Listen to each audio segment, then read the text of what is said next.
Hello' বন্ধু বান্ধৱীসকল, আজি বাদামৰ ধুনীয়া ৰেচিপি এটা আগবঢ়াম আপোনালোকৰ ওচৰত। এয়া মই কেঁচা বাদাম কেইটামান ধুনীয়াকৈ ধুই লৈছোঁ। বাদামৰ কুৰকুৰে টাইপ হ'ব এইটো। এয়া বেচন লৈ লৈছোঁ, বেচনৰ লগত পিঠাগুড়ি অকণমান লৈ ল'ম। পিঠাগুড়ি লৈছোঁ আৰু ইয়াতে মই মছলাবোৰ দি ল'ম।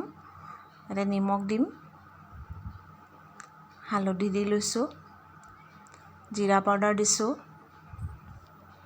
ৰেড চিলি পাউডাৰ দিছোঁ,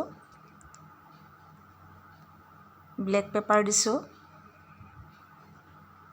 আৰু চাট মছলা অকণমান দি লৈছোঁ। এইখিনি গোটেইখিনি এতিয়া ভালদৰে মিক্স কৰি ল'ম।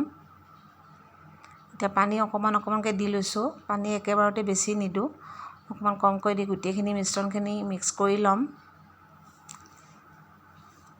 সেই মিশ্ৰণখিনি ধুনীয়াকৈ মিক্স হৈ গ'ল। বেছি পনীয়া কৰিব নালাগে, বৰ বেছি ডাঠো নহয়। কেঁচা বাদামখিনি এতিয়া ইয়াতে মই দি লৈছোঁ। এইখিনি গোটেইখিনি মিক্স কৰি ল'ম।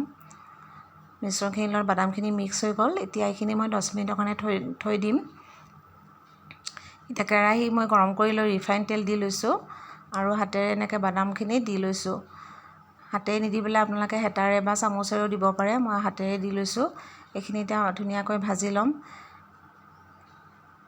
এয়া ভজা হৈ গ'ল। এনেকৈ মই বাকীখিনিও ভাজি ল'ম। এনেকৈ ভাজি খাই বৰ ভাল লাগে বাদাম। একেবাৰে দোকানৰ পৰা কিনি অনা যেনে লাগে। পেকেটত যে পায় তেনেকুৱা, আপোনালোকে এনেকৈ বনাই খাই চাবচোন।